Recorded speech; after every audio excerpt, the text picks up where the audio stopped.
Сәлем барлықтарыңызға, қалдарыңыз қалай? Менің арнама қош келдіңіздер. Егер мен жоғалтып алған болсаңыздар, мен бүгін тағы да сіздермен біргемін.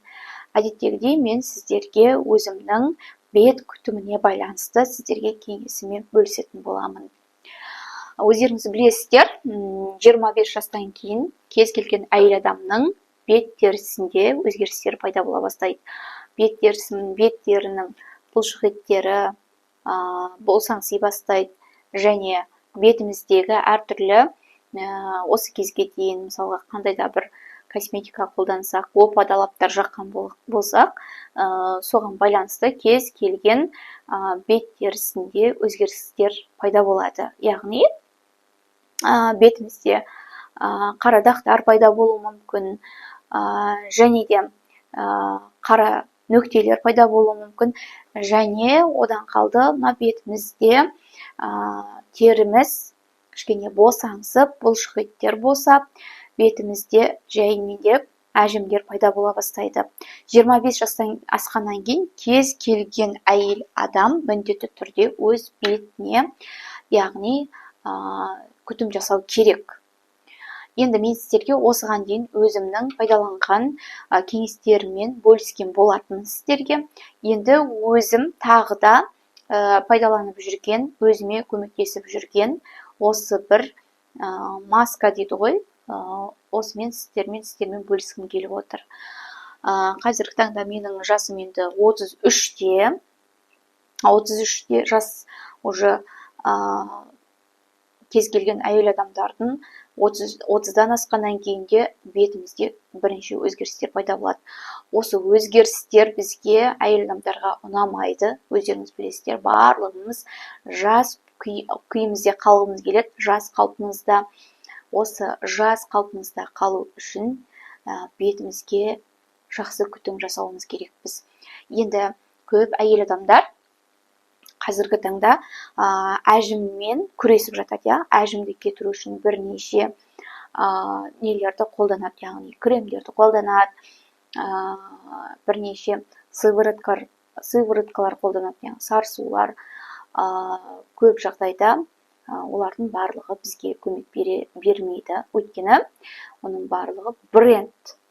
Кез келген косметика, кез келген бет күтіміне байланысты бізге берілген сатып жатқан бірнеше өнімдердің барлығы ол сапалы деген сөз емес. Оның барлығы сапасыз болуы мүмкін, көп жағдайда сапасы бола бермейді. Өйткені бұл кәдімгі маркетинг, өздерінің өнімін өткізу арқылы солай неше түрлі маркетингтер, яғни брендтер шығып, неше түрлі өнімдер шығып жатыр. Оның барлығын ала беретін болсақ, пайдалана беретін болсақ, бетімізді одан сайын бүлдіріп алуымыз мүмкін. Енді үй жағдайында мен сіздерге осы бір маскамен бөлісейін, яғни тұзбен. Көп әйел адамдар білмеуі мүмкін. Тұз негізі біраз әйел адамдардың жалпы тек ас даярлауда ғана емес, әйел адамдарға бет күтіміне де тұздың бізге пайдасы көбірек. Енді осы масканы жасайтын болсаңыздар, сіздердің беттеріңізге мұна тұзбен жасалатын осы масканы жасайтын болсаңыздар, бетіңізге әжімдер жайылып, яғни әжімдер кете бастайды. Бұны тек дұрыс жасау керек, және бетіңізге міндетті түрде осы маскадан кейін массаж жасау керек, және ары қарата бетіңізге күнделікті күтім жасап отыру керексіз. Керекті кремдеріңізді жағып дегендей.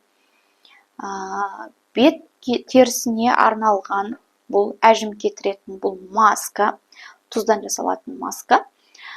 Бұл япон халқы және яғни жапон халқы дейін, Корейлті осы масканы жиі тұтынады әйел адамдар. Бірақ бұны естімеген болуларыңыз мүмкін. Сіздерге бұны көрсетейін қалай жасайтынымды. Мен қазір бұл масканы көбіне бізге керегі мына кокос майы. Кокос майы және мына өрік майы, персик майы дейді ғой, персиковый масло дейді ғой, дәріханаларда сатылады. Осы екеуін аламыз, және бізге тұз керек. Сосын екінші түрімен тағы бөлісетін боламын, көрсететін. Енді бұл масканы қалай жасаймыз? Бірінші мына тұзымызды аламыз. Бізге керегі, ең алдымен бізге керегі мына тұз. Қазір кішкене осындай, міне осындай қажеттілікте бізге тұз қажет. Одан кейін бізге кішкене кокос майы керек. Міне осындай кокос майы керек. Егер кокос майы болмаса, оливки, яғни зәйтүн майын қолдануға болады. Зәйтүн майын қолдануға болады. Одан кейін мына өрік майын қосамыз кішкене. Өрік майынан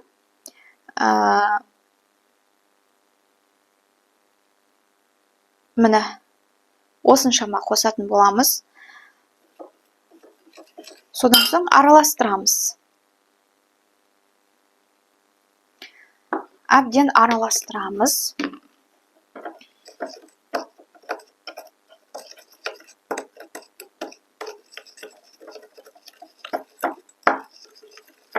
Негізі кәдімгі шай қасықпен, бір қасықпен жасайсыздар ғой, мен сіздерге арнайы осы қасықпен көрсетіп жатырмын.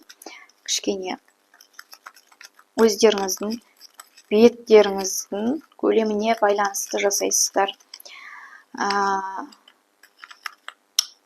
Міне. Егер кокос майы болмаса, кәдімгі сметан бар ғой, қаймақты қосуға болады. Енді оны біз бетімізге жағамыз. Енді мен сіздерге просто бұны пока бетімізге жағамыз. Енді сіздерге айтатыным, бұл масканы тек қана кокос майымен, мына өрік майынан бөлек, мына жұмыртқаның сарысымен де жасауға болады. Негізі бұл өте беті, майлы беттерге жақсы бұл маска.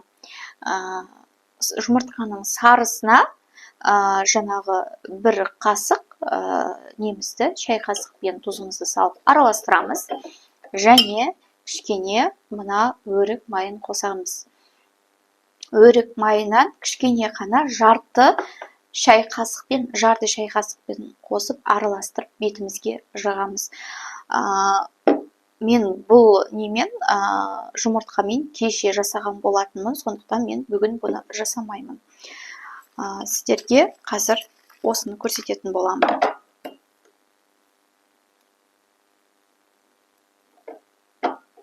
Енді бұны бұлай бетімізге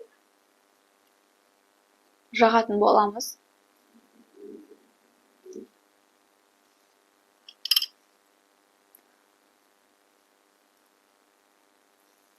Осылай бетімізге бір келкі етіп, бетімізге жайлап, осылай қана уқалап, мына көздің айналасын әжім көп түседі-ау деген, мына ерін мен мұрнының арасын осылай скраб сияқты жайлап уқалаймыз. 7 минуттан кейін, 5 минуттан кейін бетімізді жуып тастаймыз. Мен уже бетімді жуып келдім, жылы сумен жуып келдім. Мұны бетімді қараңыздар. Енді бетімді қараңыздар, мұны. Кішкене өзгеріс бар. Бірден өзгеріс көрінбейді деп ойлауларыңыз мүмкін, бірақ 1-2 жасағаннан кейін кішкене беттеріңізде өзгеріс болады. және міндетті түрде осыдан кейін беттеріңізге тонер немесе ылғалдандыратын крем жағып қойыңыздар. Міндетті түрде ылғалдандыратын крем жағыңыздар.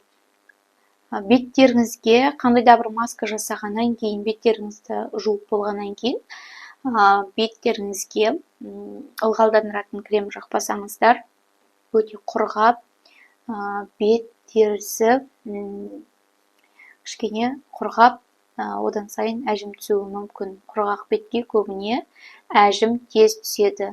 Ал бетті құрғатпас үшін міндетті түрде бетке ылғалдандыратын маскалар, кремдер жағып, бетті күтіп отыру керек. Бетіңізді күтпесеңіз, міндетті түрде бетіңізге кез келген нәрсе шығады және әжім тез түседі. Әжім тез түспесін десеңіз, осы масканы жасаңыз. Және тура осы маскаға жаңағыдай тек мына кокос майын қоспай-ақ, орнына осы жұмыртқаның сарысымен де жасауға болады. Жұмыртқаның сарысы және тұз, мына персик майын, яғни өрік майын қосып араластырып, бетіңізге маска жасасаңыздар болады. Оны да 5-10 минуттан кейін жуып тастайсыздар. Негізі 7 минут ұстаған дұрыс. Тура осылай жасайсыздар. Бұл маска әжімге өте жақсы көмектеседі. Әжім кетіретін және әжім түсірмеуге арналған масканың бірі. Менің тағы да басқа бет күтіміне байланысты немесе сіздерге қажет деген пайдалы ақпараттарым мен өзім пайдаланатын кеңестерді, тағы да басқа менен пайдалы ақпараттар күтетін болсаңыздар, келесі видеоны жіберіп алмас үшін маған жазылып, менің арнама тіркеліп, қоңыраушаны басып қойыңыздар.